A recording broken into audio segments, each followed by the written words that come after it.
Hi everyone, this is Courtney from Ruby Red Farm. Today I'm going to talk you through the different steps that it takes to start your own farmer's market.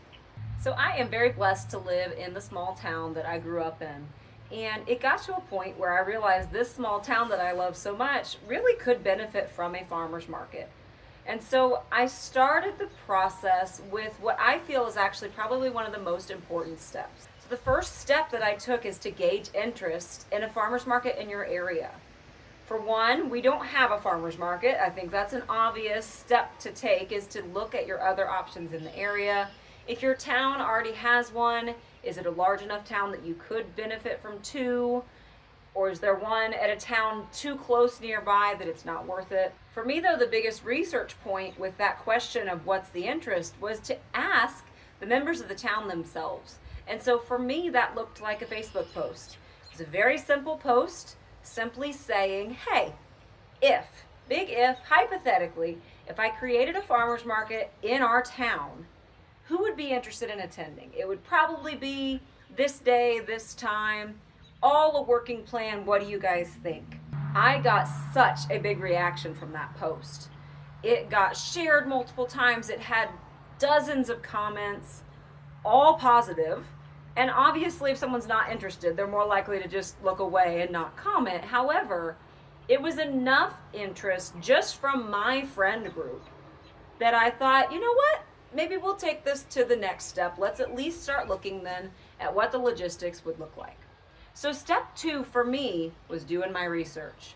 There's a website called Farmers Market Coalition that had a lot of good information on it, as well as numerous other government and non-government websites out there that kind of walk you through these steps in a nice step-by-step way, which I respond well to that. Once I had done all of my research, the next step, ironically, and probably for me the hardest one, was to pick my business structure. Now that doesn't sound like it would be a hard process, but there are 6 or 7 different ways that you can frame and set up a farmer's market and have it be legal. For us, by far, the fastest way to get this thing up and running, and really the way that made the most sense for it being the first year ever, was to do it as a sole proprietorship. So choosing that business structure of being a sole proprietorship then unlocked all of the next steps that I needed to follow to start our farmer's market. Before I started reaching out to vendors, I wanted to make sure that I really had everything pretty lined up before that. And so I went through and started the process, right? Here in my county, that looked like first contacting the IRS to get an EIN, or an employee identification number. Once I had that EIN, then I took that to the courthouse here in town and registered our business name as what's called a DBA, or a doing business as. Have to get that DBA before I was able to open a bank account.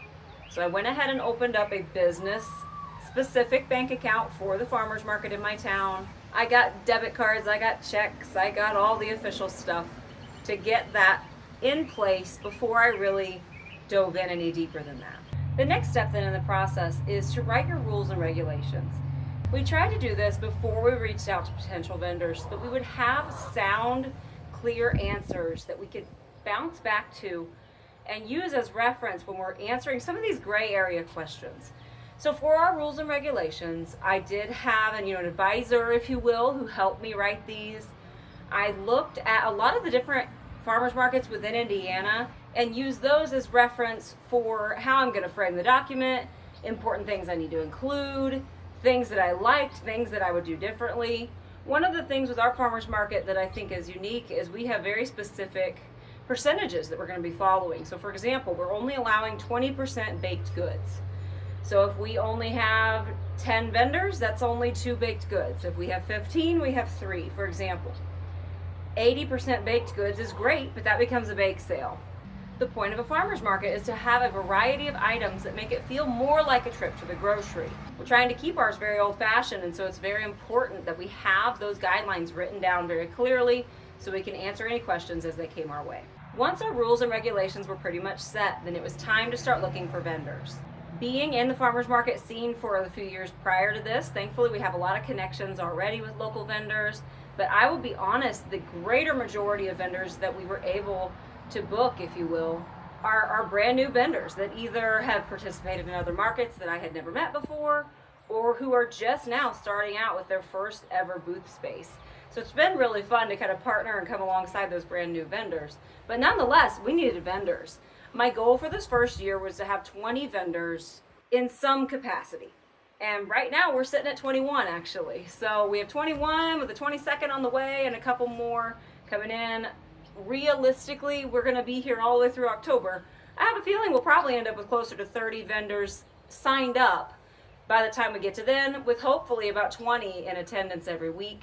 Even the 21 that I have right now, I'm so incredibly grateful for and just thrilled with how well it has come together. But you got to gather vendors. If you live in an area that's not as, compact as our area is, we're a small town, but we're also a small county. It's kind of one of those, everybody kind of counties. So no matter what you're trying to get the word out on, it's going to get out there, whether it's good or bad. In our case, it was good news. We were trying to spread the interest, and we thankfully got a lot of interest, a lot of feedback from vendors pretty much right away. And we were able, within just a few weeks of really starting this idea, within just a few weeks, we were able to have our first vendor call-out meeting.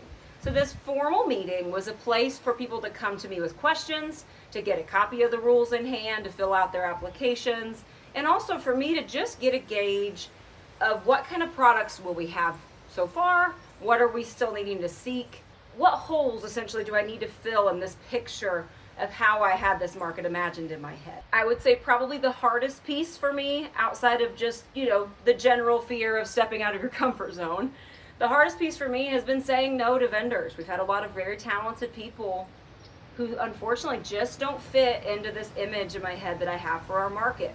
We're allowing minimal crafts. Really, at this point, we've only had 2 or 3 craft vendors at a time because I want them to be very skilled, almost old-fashioned types of craftsmanship. Nothing mass-produced and nothing that's just simply assembled and resold.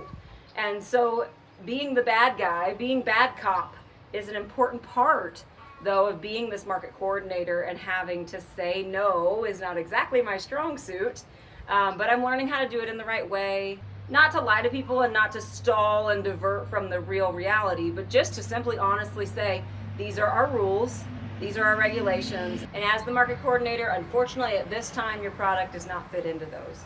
Some people I have left it open that maybe as the market grows they can come back, but for the most part those hard no's, they're kind of hard. They're hard for someone like myself to do, but they're very important because you've got to pick the right people from the get-go so that you don't have to micromanage the entire time you're at the market. Now, once I had my vendors, once I had interested customers, and quite frankly, once I knew this thing was actually going to happen, the next step for us was to get SNAP approval. So if you're not familiar, SNAP or EBT is what used to be called food stamps. So SNAP is run through the USDA. And so I had to do one more government step and apply for permission as a market to accept SNAP. And so we, thank goodness, were approved with my application. So we had to make this fake money, which don't say that too loud, but we had to make this market money in order to exchange and create the process. So we had a little get together, made our market money, and accepting SNAP for my area. We live in a food desert. We do not have a grocery store in my town. And so we have all walks of life in my town from every economical background. And so it was very important to me, both in a casting a wide net kind of a way to bring in more customers, but genuinely just on a human level to make this market acceptable to everyone I might run into in my town. It was an important step for us to accept SNAP. If you live in an area where you don't think that's as relevant, you don't have to do this step, but I think it goes a long way in creating accessibility and bringing sustainable, high-quality food to people who maybe couldn't afford it otherwise. So I think it was worth it. So at this point, we're about a month away from our first market, right, in my story here. So for that last month, it was really just a lot of to-dos, a lot of logistics. I had to accept the fees from the vendors to pay for the market. As this is a sole proprietorship, all of the money I'm bringing in is being put right back into the market. So I'm also, during these last month of logistics, I'm starting to advertise both online and in person. We had yard signs made up and designed. Basically the whole month though was just leading up and building interest, but just educating that this market was going to take place. And so it all culminated this past Saturday in our first ever market in my small town. with me at the helm, which was kind of surreal, to be honest. I kept joking I was waiting for the adult to enter the room, and it turns out it was me. But genuinely, couldn't have done it without the vendors. You've got to have your vendors on your side, and not in a fake kind of way. They're going to be able to tell. I'm so grateful for our vendors. Our market as a whole was a huge success, aside for the torrential rain that happened for 2/3 of the time. But I'll tell you what, we had so much support from the community, so much good feedback on the vendors themselves.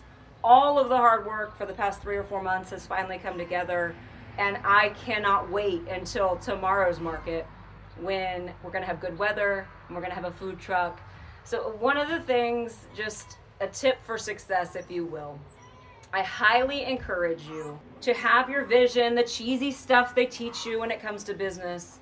Have your vision in mind, because that's got to be your guide when it comes to choosing which vendors, choosing how you advertise, and choosing which customers you go after.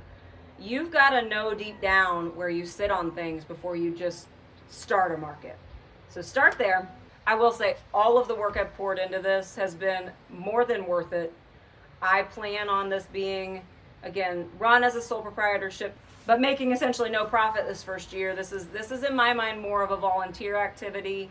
We may switch up the structure of how the business is run in future years.